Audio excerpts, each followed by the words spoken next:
Hello everybody, this is Tim here again, here another movie review, this time for Speak No Evil. So this is the original Speak No Evil, not the remake, which I haven't seen. I hadn't even seen the original until today. So I wanted to watch the original before I saw the remake, and obviously after I see the remake, I'll do a review for that as well and compare and contrast them.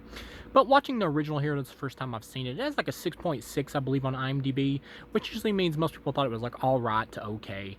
As far as I'm concerned about this film, I thought it was decent. It's a foreign film, so it has that foreign film flavor to it. I'm not sure who directed this, but it has that foreign film flavor to it, which gives it like a good, dark, kind of sad mood and atmosphere. This, in my opinion, is a decent horror flick. It is not a great movie. I wouldn't even call it a good movie, but it is a decent horror flick that I did enjoy.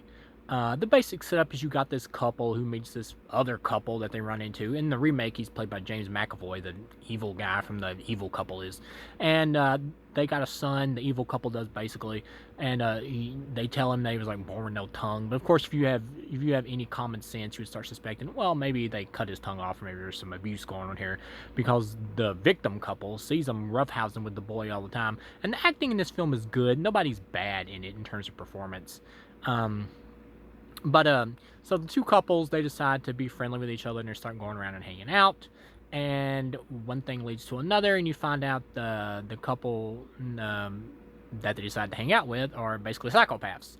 That they have like a room where they have all these pictures of all these couples that they've ran into, and after they kill them, they take their kid and cut their kid's tongue out to keep them as their own. Of course, that begs the question of why doesn't the kid ever just try to run away?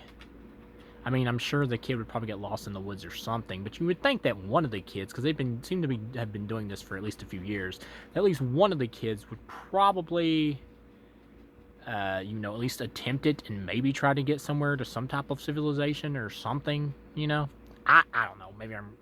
That seems like an obvious thing.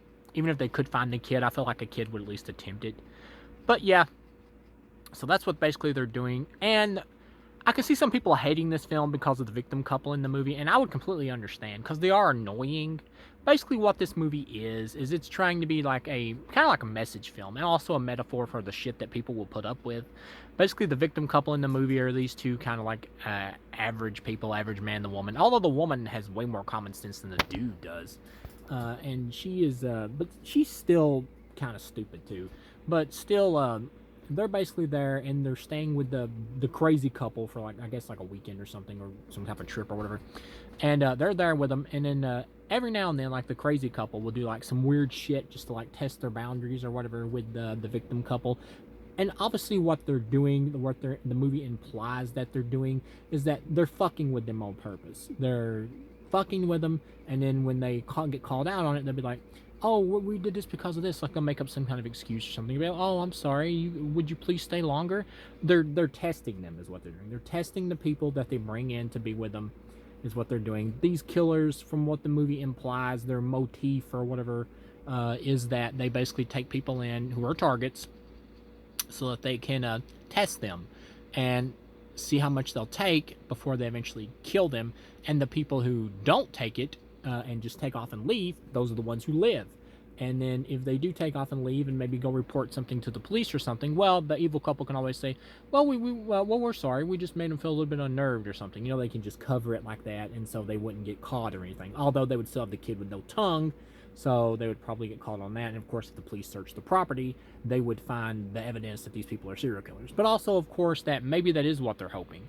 Maybe this evil couple is hoping that they'll get caught or that they'll get stopped, and they're just hoping that one of these couples that they terrorize will have the sense to just leave while they're fucking with them and testing their boundaries with them, and that they'll just leave.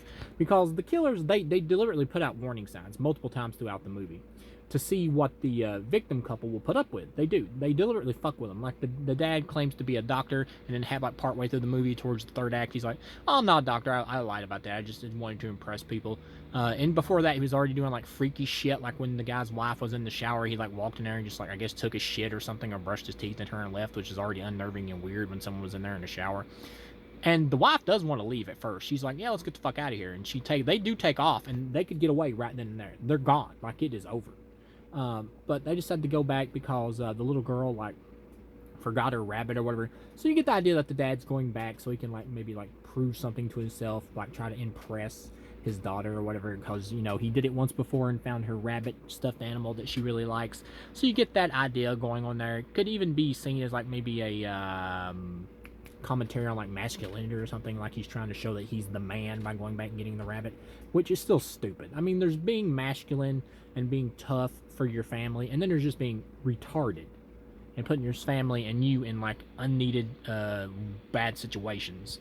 And so basically he goes back to look for the rabbit, and the rabbit was actually in the car. It actually would have made more sense if the evil family actually did take the rabbit themselves and had it at their house, and that was the way to see if the couple would come back to get it, and if they didn't, then they would be allowed to live. That seems like what the evil couple is doing. It seems like they specifically want one of their sets of victims to stop them. That seems like what they want. But because the people they target are, and that's the message of the film, are people who just, you know, put up with their shit because they want to be hospitable and just stay there instead of saying fuck you, I'm out, that they just keep getting killed because they just won't fight back. And that's pretty much also the message at the ending of the film. And there is this other character who seems to like work for or with the evil couple, who like takes their daughter at the end of it. He was also someone that babysit for him as well, like cuts the daughter's tongue out, which was pretty graphic. You actually see it, and good special effect. But at the same time, the evil couple has no weapons. They're in the vehicle at that time with the victims, and the dad is in the front, and yeah, he does try to like grab the other dad a little bit or something, and he just like punches him in the face and makes him stop, but he barely fights back and attempts to help. And then the mom is like in the back with the daughter and the other female killer, and she doesn't even attempt to do anything. Like, if that had been my wife, she would have reached over and knocked that bitch out, or like grabbed her by the throat and threatened to like snap her fucking neck if like the dad didn't let him out or let him go or something. Like, she would have killed her ass. My wife would have. But then again, I would have beat the fuck out of this dude if I was in this situation. But that's an unfair comparison, because I'm like 6'4" and I work out, so that's not really fair. Because the dude in the movie, he's kind of a little guy, and he's supposed to be like non-intimidating or whatever. But even in chances when he has the chance to get away, they don't do it. The couple in the film, they don't even take their opportunity to get away when they could get away.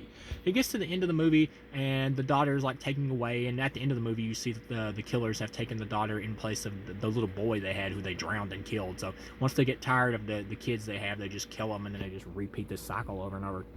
But you see at the end of the movie, they take the victims out basically to like this random rock quarry or whatever, where they were throwing rocks. And earlier in the film, I believe they were in the same place where they're like screaming or whatever. So you get the idea that this is like all this killing and stuff is like how the psychopaths deal with like their inner rage and turmoil and stuff. It's how they let it out. And so because you got an earlier scene when the crazy guy took the puss dad there, and he was like saying, just let out all your screaming and let out all your rage and everything at the world, and he's just like teaching him to yell and shit. So yeah, I believe he takes him to the same spot at the end, and he's like got some stones, and he makes him strip naked, and then they literally stand there while the evil couple just stones them to death. They just stand there like naked and don't even attempt to do anything. Like, they don't even attempt to fight back. And even if you didn't want to fight back, why the fuck wouldn't you just run off? Why would you not just run off? Like, yeah, it may be miles before you get to civilization or something, but there's no fucking way I'm gonna stand there and strip my clothes off with my wife and have her do the same thing just because some woman and some dude is standing there with no weapons. No fucking way. I would at least grab the dude and hold him out and try to beat the shit out of him while she was getting away, my wife. Like, they don't even attempt anything. Why would you not just run off? Why would you not run off and at least wait for maybe one of them to show up if they tried to follow you?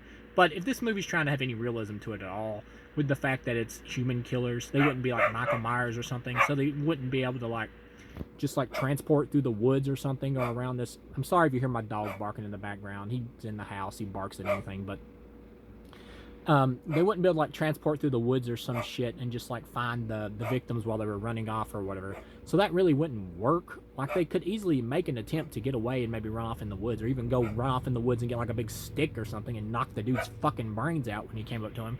But they don't even attempt anything. They literally just stand there while they get beat to death by rocks. It defies logic. It defies logic. But I let it kind of pass, even though it did piss me off at the stupidity of the couple, because I appreciated just like the tone and the vibe of this film and how it felt so dark, and it just has a good atmospheric mood about it that I liked. So by the end of the film, it gets to the end, like I said, where the evil couple is just driving off with the little girl in the back who can no longer talk, and she's still got her rabbit with her. that she had with her family. So it's a sad, like, depressing type ending. And so this is not a great film. I wouldn't even say it's a good film, but because of the atmosphere in the flick, it does work mostly. This is a decent film. This would be a 2.5 out of 4. I liked it overall. It's not something I'd really go out of my way to watch again, mostly because it's just it's too bleak and too dark just for anybody to really want to watch in like repeat viewings, to be honest. And the couple in the film is just they're just gonna piss you off because they're so stupid. So thank you guys for watching, and I'll see you again.